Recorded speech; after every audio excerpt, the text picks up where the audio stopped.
Warren, another week, a funny week again. Obviously we had the postponement on Tuesday, which disrupts things a little bit, but I guess we're all go for Saturday against Hemel Hempstead. Yeah, of course we are. You know, it's disappointing. Obviously you want to play the games, and I think after last week we wanted to bounce back. Look, it was disappointing. I didn't think we were good enough. We had a good chat in the changing room, but look, I'm not going to knock these boys.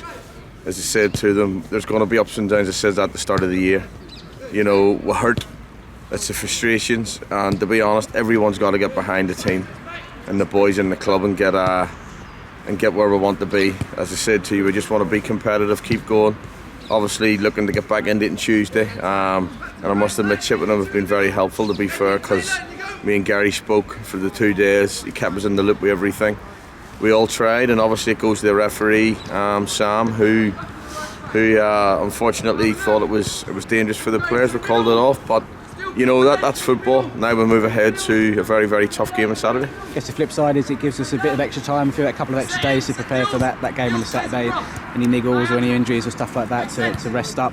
But I mean, what is the key thing for training this week, especially after disappointment last week? Do you change things up? Do you try new things, or is it just about keep going and doing what we can? You know what? We'll have a structure of what we want to play around, but you know, you can do it. But when you cross that white line, you know, it's who's brave enough to do it. But listen, we don't want to change too much. The spirit is to get them in, get them smiling again. Look, the boys know when they're hurt. They're working hard, as you can see. It's difficult in the conditions, but we've got to get on with it and just have a positive attitude around the club and around everything, and get the boys to be smiling. Look, we're not. We looked at the goals last week. We assessed them.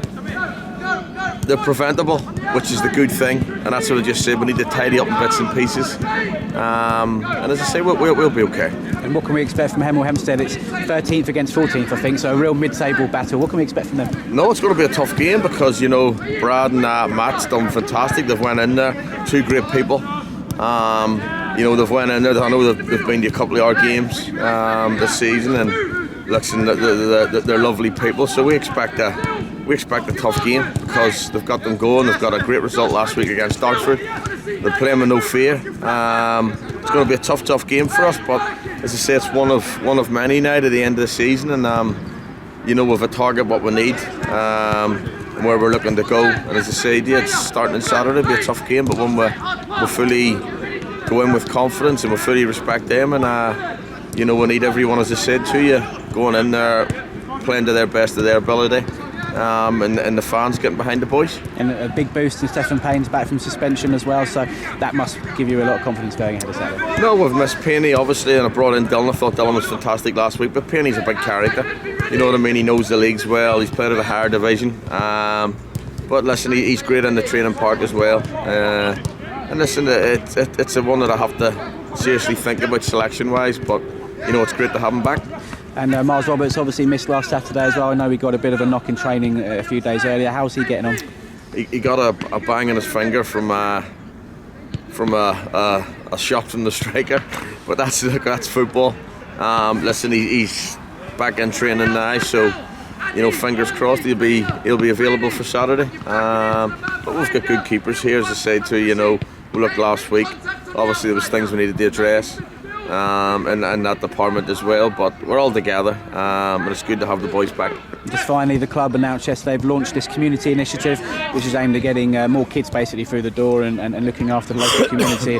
Hopefully another big crowd on Saturday, and it's great to see the club doing that as part of the community, isn't it? Because it's very important. Look, I've said this, you know, we're having a cup of coffee today with one of the ladies at the Kent, the cricket club.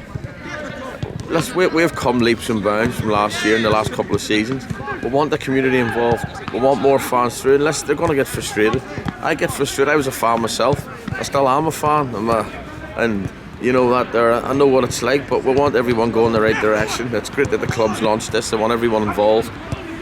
Fantastic, the fans last week, and I mean that. And listen, at the end of the day, they have their frustrations and their say. But it can't affect the boys. But let's get behind them now at the end of the season. Get everyone on board, and as I say, look forward to a brighter future for the club.